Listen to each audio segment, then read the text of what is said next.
नागल जट वालों साथियों ने बताया और आपके गांव के भी 2-4 जिम्मेदार साथी मुझे वहीं मिले, तो मैंने प्रशंसा तो बहुत सुनी आपके गांव की और क्षेत्र में भी आपके गांव का रुखा बहुत है कि आप यहाँ बहुत ताकत में हैं, लेकिन संख्या बल को मैं ताकत नहीं मानता। ताकत का मतलब तो ये है कि इस गांव में आप सबसे ज्यादा साधन संसाधन वाले लोग हो, तब तो मैं इसे ताकत मानता हूँ। मैं जब अभी पूछ रहा था भाई से, तो ये पता लगा कि गांव में 8-10 लोग हैं जो सरकारी नौकरी करते हैं। इतने होंगे, इससे दो ऊपर नीचे हो सकते, और गांव में 8-10 लोग होंगे जिनपे 10-20 बीघे खेती हो, और बाकी तो 1-2 बीघे खेती वाले मेहनत करते हैं, मजदूरी करते हैं, अपना परिवार चलाते हैं। अब ये आजाद भारत है, गुलाम भारत तो है नहीं। गुलाम भारत में तो हमारे पास अधिकार नहीं थे, तो हमें मजबूरी में सारे काम करने पड़ते थे। लेकिन आजाद भारत में भी 75 साल बाद अगर हमें घर चलाने के लिए काम करने पड़ रहे हैं, तो इसका मतलब हमारी जिंदगी में बहुत कुछ बदलाव नहीं। ये बदलाव रोने से, चुप हो जाने से, घर में बैठ जाने से, एक दूसरे को बुरा भला कहने से नहीं हो सकता। इस लोकतंत्र में इसको बदलाव करने के लिए बाबा साहब अम्बेडकर ने अपने 4 बच्चों को कुर्बानी देकर हमें वोट का अधिकार दिला है। ये वोट का अधिकार मांगने से नहीं मिला, ये वोट का अधिकार ये समझिए ताकतवर लोगों से छीन के बाबा साहब ने हमें दिला। क्योंकि जब वोट का अधिकार बाबा साहब दिला रहे थे, तो कोई कहता था कि वोट का अधिकार उनको मिले जिनके पास बहुत सारी खेती। तो बाबा साहब ने मना किया, भाई हमारे लोगों की तो खेती नहीं है। फिर उन्होंने कहा उनको मिले जो बहुत बड़े धंधा सेठ है। तो बाबा साहब ने कहा भाई हमारे लोगों को तो नहीं है। फिर उन्होंने कहा उनको मिले जो बहुत बड़े उद्योगपति हैं। तो बाबा साहब ने कहा भाई हमारे पास तो नहीं है। फिर कहा गया उनको तो मिले जो लगान देते हैं। तो बाबा साहब ने उसको भी ना मना किया। बाबा साहब ने कहा अगर वास्तविकता में इस देश को लोकतांत्रिक देश बनाना चाहते हो, तो हर बालिग व्यक्ति को वोट का अधिकार करना मिलना चाहिए। क्योंकि लोकतंत्र का मतलब ये है जिनका वोट होगा उनका राज होगा। आजादी से पहले गुलामी में तो हम लोग राजकाज नहीं ले पाए, जो दलित पिछड़े वर्ग के लोग हैं, आदिवासी लोग हैं। लेकिन आजादी के बाद वोट की ताकत में तो हम लोग राजकाज ले सकते थे। जब तक हम पे राजकाज आया तो हमारी बात भी आगे को बढ़ी है, और जब हमारे पास राजकाज नहीं रहा तो भाई फिर हमें फिर वापस उसी तरह का अन्याय अत्याचार सहना पड़ा। ये तो अच्छी बात है, इस गांव में आप बहुसंख्यक हो, आप पे अन्याय अत्याचार नहीं होते। लेकिन क्या ये सच है कि बिजनौर के सारे गांव ऐसे हैं? क्यों भाई?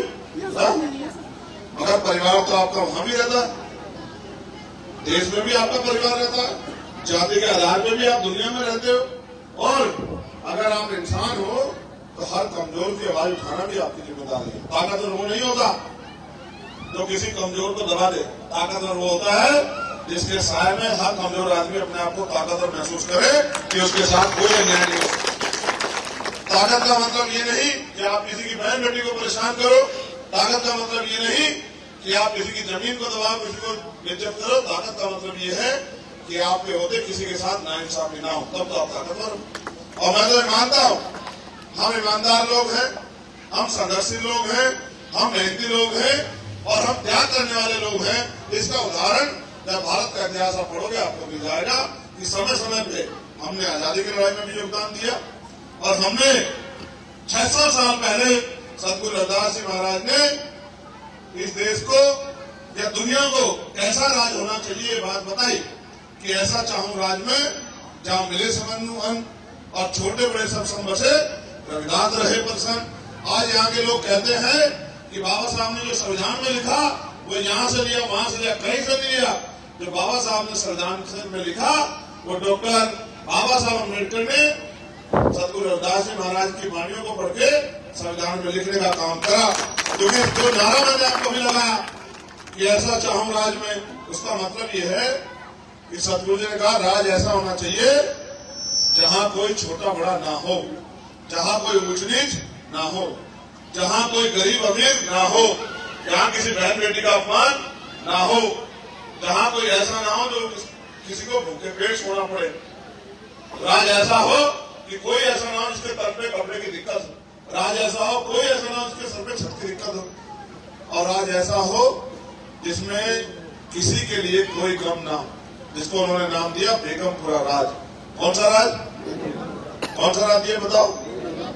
बेगम का मतलब होता है जहां कोई गम, बिना गम का राज, जहां कोई गम ना हो। लेकिन क्या आज भारत में 600 साल बाद भी ऐसा राज आ पाया कि लोगों की जिंदगी में गम ना हो?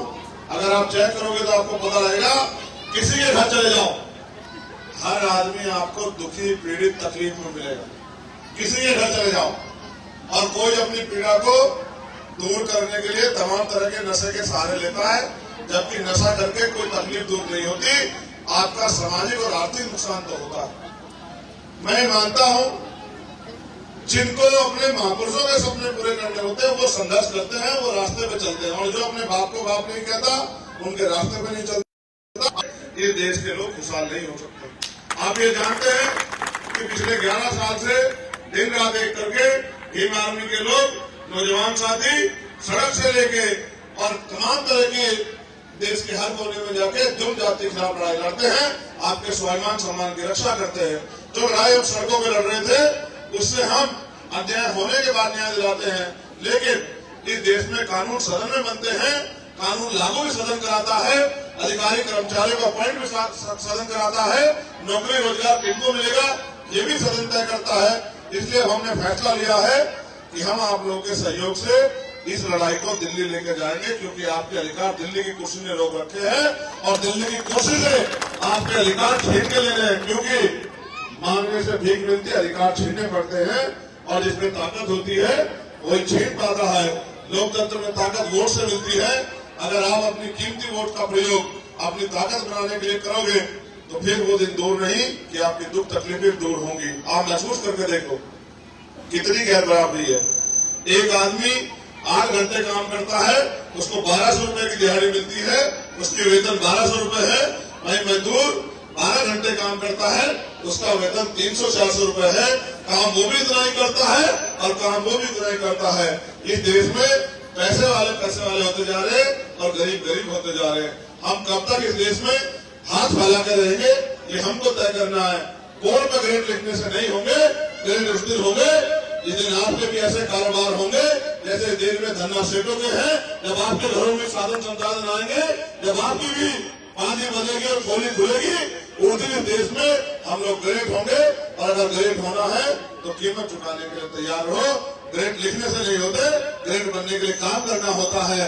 कोई अगर किसी का नाम बलवान हो और उसमें वजन 20 किलो है तो वो बलवान थोड़ा ही होगा, है? उसे तो रोटी की दिक्कत होगी। तो नाम के से काम नहीं चलेगा, काम करने से काम चलेगा। आप बहादुर लोग हो, आपने पहले भी करके दिखाया। आपने पहले भी जमीन पर बैठने वालों को कुर्सी बिठाया। मैंने बहुत हिम्मत जुटाई है कि मैं इस लड़ाई को आपके सारे लड़ पाऊं। अगर आप मेरा साथ दोगे तो मैं लिख के देता हूं कि ये लड़ाई हम लोग जीत जाएंगे, कोई हमें रोक नहीं पाएगा। आप ये भी जान लो कि जब तक हमें कलम की ताकत नहीं आएगी, जो हम करना चाहते हैं वो नहीं कर पाएंगे। अधूरे सपनों के साथ मैं भी आगे नहीं बढ़ना चाहता। और जब मैं आपको दुख तकलीफ में देखता हूं तो मुझे भी बड़ी तकलीफ होती है। मैं भी सोचता हूं कि क्या करके दिखाऊं अपनी बहनों के लिए, अपनी माओं के लिए, अपने बुजुर्गों के लिए, अपने बेरोजगार भाइयों के लिए। मेरे मन में बहुत पीड़ा है, लेकिन वो जो करना चाहता हूं उसके लिए ताकत की जरूरत है। और ताकत मिलेगी राजनीति में कामयाब होने से। और कामयाब मैं अकेला अपनी दम पे नहीं हो सकता, उसके लिए मुझे आपके साथ की जरूरत है। अगर आप इस बार इस लड़ाई को लड़ने का मौका मुझे दोगे तो मैं लिख के देता हूँ। आपने सबको आजमा के देखा, एक मौका चंद्रशेखर आजाद को दो आपकी इस लड़ाई को लड़ने का। फिर आप बताना कि वो लोग अच्छे थे जिनको आप आज तक वोट देते आए, या आपका चंद्रशेखर आजाद जो 24 घंटे साथ दिन आपके लिए खड़ा है वो अच्छा है। उसका फैसला करने का मौका आपको तब मिलेगा जब आप तुलना करोगे, जब दो तराजू में के पल्लों में दोनों जगह तोल के देखोगे कि किसने हमारे लिए काम किया और किसने हमें धोखा दिया। जिसको आपने पिछली बार वोट दिया था, आप बताओ क्या 5 साल वो आपकी गली में आया पूछने के लिए कि आपके हाल में कभी उसने पार्लियामेंट में ये आवाज उठाई हो कि यार यहाँ पढ़े लिखे नौजवान इतने बेरोजगार घूम रहे हैं, इनके लिए रोजगार की व्यवस्था तो सरकार करे, हमारे यहाँ अच्छे स्कूल कॉलेज तो सरकार खोल दे, हमारे यहाँ लोगों को प्राइवेट हॉस्पिटल में उनकी जेब कटती है यहाँ सरकारी अस्पताल तो बढ़िया बन जाए। जब हरिद्वार में, यही बराबर में हरिद्वार में इंडस्ट्रियल एरिया लग के रोजगार के साधन खड़े हो सकते हैं, 1-2 लाख नौजवानों को रोजगार मिल सकता है, तो इस बिजनौर को क्या मुसीबत आ गई, इस नगुना में क्या तकलीफ होगी, क्या यहाँ जमीन नहीं जब रोजगार लग जाए और आपको, मेरी माँ बहनों को और मेरे भाइयों को रोजगार मिल जाए? ऐसी क्या कमी है जो नेता कुछ करना नहीं चाहते? मुझे ऐसा लगता है कि वो चाहते हैं कि आप ऐसे बने रहो, जो उनके घर चलते रहे, क्योंकि जिस दिन आपके घर बढ़ जाएंगे, आपके पेट में रोटी होगी, तो फिर आप सवाल करोगे, वो सवाल का जवाब देना नहीं चाहते। इसलिए मुझे लगता है, मेरा मानना है कि संघर्ष वही कर सकता है जिसका पेट भरा हुआ, जिसके पेट में रोटी की दिक्कत होगी। महसूस करके देखो, जो सुबह मेहनत मजदूरी में गया वो मेरा भाषण सुनने के लिए थोड़ा ही आया होगा बच्चा। अगर आप अपने बच्चों का पेट पालने के लिए काम करने गए थे तो अपना काम थोड़े छोड़ते, बच्चों की रोटी कहां से आएगी? तो आप यहाँ इसलिए बैठे हो कि आपके घरों में कई कई दिन का आटा है। तो इसलिए मैं आपसे आग्रह करूंगा, इस देश में संविधान जब तक है तब तक वोट है, तब तक स्वाभिमान सम्मान है। तो इस संविधान को बचाना है, बाबा साहब के सपनों को पूरा करना है, काशीराम साहब के सपनों को पूरा करना है और सतगुरु महाराज के बेगमपुरा राज को लाना है। तो फिर इस लड़ाई में मेरा साथ दो, क्योंकि इतिहास गवाह है, हर आदमी के इतिहास से उसको जानकारी लेनी चाहिए। पिछले 10 साल में कोई ऐसी लड़ाई है, नौजवान यहाँ खड़े बताओ, जो मैंने ना लड़ी है? कोई ऐसी लड़ाई है? कोई ऐसा अन्याय जहां मैं जाके ना लड़ा? मैं यही था अभी 8 दिन पहले औरैया में एक बहन ने मुझे एक वीडियो जारी करके कहा कि भैया मेरे पति को भी, मेरे ससुर को भी, मेरी सास को भी मार दिया, और मेरे पति को तो अभी 2 दिन पहले फावले से काट के मार दिया, और मेरे बच्चे को भी खतरा, और मुझे भी आप आ जाओ। तो मैं सारे काम छोड़ के दौड़ा औरैया गया और प्रशासन से भी कह के आया कि इनकी सुरक्षा व्यवस्था मजबूत कर दो, अगर इनको हवा भी लगी तो इस औरैया में वो भूचाल आएगा कि आप रोक नहीं पाओगे। तो मेरे में जितनी हिम्मत है मैं तो लड़ रहा हूँ भाई, मैं तो कोशिश करता हूँ, मगर मैं जानता हूँ जिनका राजकाज होता है उनकी बहन बेटों को अपमान नहीं करता और उनके हाथ ऐसे खड़े नहीं होते। कब तक हम अपने देश में ऐसे हाथ फैला के रखोगे? ये तो आपके हाथ में है, बटन दबाओ राज लियाओ, बटन दियाओ राज लियाओ, बहुत आसान है। तो अगर आप इस लड़ाई मेरा साथ दोगे तो हम बहुत तेजी से इस लड़ाई को कामयाब करेंगे। मैं आप सबके बीच से जाने के लिए इजाजत चाहता हूँ, लेकिन उससे पहले अपील करूंगा अपनी माओ बहनों से भी, क्या ये गरीबी की जिंदगी अच्छी लग रही है? क्या 75 साल में गरीबी की जिंदगी बदली? क्या घरों तक रोजगार आए? क्या कोई चुनाव के बाद पूछने आया कि पेट भूखा तो नहीं है? तो फिर आप उनके भरोसे रहोगे, अपने बेटे की ताकत बढ़ाओगे, ये भी बता दो बस। किसका साथ दोगी बताओ? नहीं, दोनों हाथ उठा के बताओ, मन से अगर साथ दोगे। जो साथ देंगे वो आपको भी कह रहा है, जो साथ देंगे वो मन से हाथ उठाओ, दोनों हाथ जो साथ देंगे।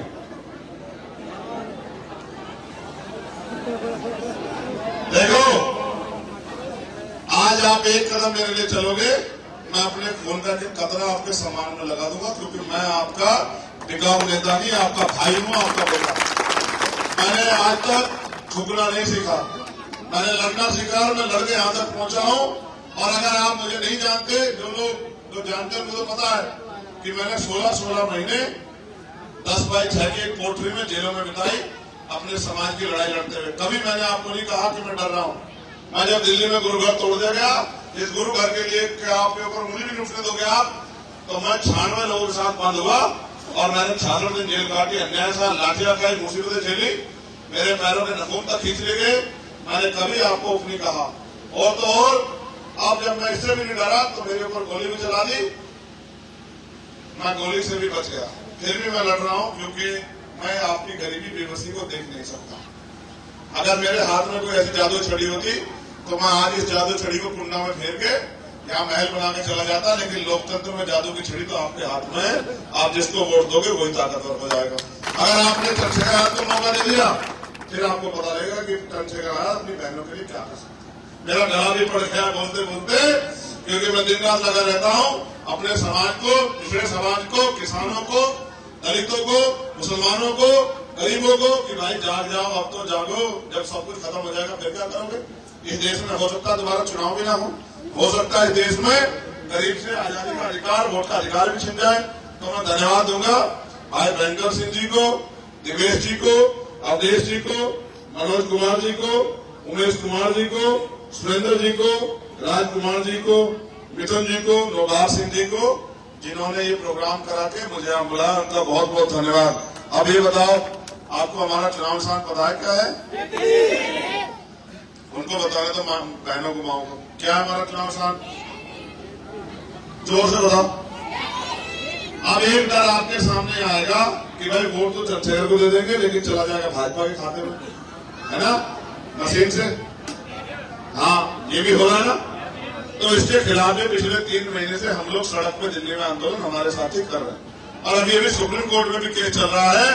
हो सकता है आप जो फोन देखते हैं आपने देखा होगा कि रोज की रोज आंदोलन चल रहा है, और आपके आंदोलन में इतना दम है कि दिल्ली में रामलीला ग्राउंड, जब दिल्ली में गुरुद्वारा टूट गया, उसी रामलीला ग्राउंड में 5 लाख लोग इकट्ठा हुए थे हमने, और एक दिन में केंद्र सरकार की नाक रगड़वा दी थी और सुप्रीम कोर्ट की भी। लेकिन अब क्या हुआ कि उन्होंने जिस दिन मैंने कहा कि बड़ा आंदोलन करेंगे, वो रामलीला ग्राउंड उन्होंने बुक करवा दिया, पहले तो खाली नहीं है। तो मैं प्लान कर रहा हूँ कि जिस दिन मौका सा लग जाए तो फिर इनकी चटनी से रगड़ दो, एक दिन जाके इनका इलाज कर दो, ये भी मैं सोच रहा हूँ। लेकिन अभी सुप्रीम कोर्ट में भी केस चल रहा, उम्मीद है सुप्रीम कोर्ट का केस हम लोग जीत जाएंगे। हमने इनको ये भी कहा कि अगर मशीन से कराना चाहते हो तो जो वीवीपैट से पर्ची निकलती है वो पर्ची हमारे हाथ में आ जाए, और हमें पता लग जाए कि उस पर्ची में जिसको बटन दबाया उसी को वोट गई है नहीं गई। अब जब वो पर्ची आ जाए और उस पर्ची को हम जमा करा दे, तो हमने इनसे कहा कि आप हमारी पर्ची गिन दो, हमें मशीन से वोट गिनवाना ही नहीं, आप हमारी पर्ची गिन दो बस। जो पर्ची आ गई भाई, जब हम 5 साल इंतजार करते हैं वोट देके, तो 2 दिन और कर लेंगे कि भाई हम तो इंतजार कर ही रहे, लेकिन वोट की चोरी तो बंद हो। तो इसलिए मैं आपसे कह रहा हूँ, आप अपना काम कर देना, आप बटन धर देना केतली का, और बाकी मेरे पर छोड़ देना, ठीक है? आप इतना काम करना जो आपके हिस्से का, और बाकी काम मेरे पर छोड़ देना। और मैं नौजवानों से कहूंगा कि भाई मांगने से भीख मिलते, अधिकार छीनने पड़ते, छीन हो ही सकता है, इसमें ताकत हो तो अपनी ताकत बनाओ, ठीक है? जब आपकी ताकत होगी जब आपकी सुनवाई होगी, जब आप में ताकत नहीं होगी तो आपकी कोई सुनवाई नहीं होगी। आप देखो, किसान 13 महीने से बैठे नहीं बैठे वहां, और अभी इनसे कह दिया कि भाई दे देंगे तुम्हें एमएसपी, चले गए बेचारे। फिर 1.5 साल बाद भागे आएगी, एमएसपी तो मिल नहीं रही। अब फिर गोलाबारी हो रही है, देखो गोली चल रही है, मर रहे हैं बेचारे, तो क्या करें, कोई सुन नहीं रहा है। तो भाई यहाँ तो लोकतंत्र में आप हर अन्याय का जवाब वोट से दे सकते हो, और कोई तरीका नहीं, ठीक है? पुलिस भी उनकी, प्रशासन भी उनका, सरकार भी उनकी, एजेंसियां भी उनकी, और कागज उनका बहुत है, किसी के खिलाफ जा बैठकर मुकदमा लिख दो। तो इसलिए आप अगर उनको जवाब देना चाहते हो तो एक ही तरीका, वो है वोट की चोट। वोट की चोट से उन्हें जवाब दो और अपनी ताकत बनाओ। बहुत बहुत धन्यवाद। मैं आपके बीच से जाने की इजाजत चाहूंगा। बस मैं आपसे कहूंगा कि जब आप वोट डालने जाए तो केतली का ध्यान रखें और केतली को सफल बनाए और अपनी ताकत बनाए। एक और आखिरी बात, इधर भी देखो जरा, क्या लिखा है बताओ? हाँ, तो सवाल ये है, ये लड़ाई मेरी अकेले की तो नहीं है भाई, ये लड़ाई तो हम सबकी है। तो आपसे मेरा आग्रह है कि चाहे आप 1 रुपए की मदद करें, मगर इस बेहतरी में मदद जरूर करें, क्योंकि आपकी मेहनत ईमानदारी का 1 रुपया भी मेरे लिए लाखों रुपए से बढ़ गया, ठीक है? तो हिम्मत जुटा के मदद करें। आप सबको बहुत बहुत बधाई। और कल रविदास जयंती है, आपके यहाँ शोभा यात्रा निकलेगी। एक काम और कर दियो, आज हमने संकल्प लिया कि रात को 8 बजे हम इस देश में सद्गुरु रविदास जी महाराज के बेगमपुरा राज को लाने के लिए संकल्प लेंगे। तो जब 8 बजे तो आप अपने अपने घरों में दीपक जरूर जला देना, कि वो रोशनी हो जाए, कि हमारी जिंदगी में बदलाव हो, ये गरीबी बेबसी खत्म हो और हमारे इससे जो समस्याएं खत्म हो, ठीक है? तो अपने घर पे दीपक भी जला देना। इसके लिए आपका बहुत बहुत धन्यवाद। जय भीम, जय भारत, जय संविधान। बोलिए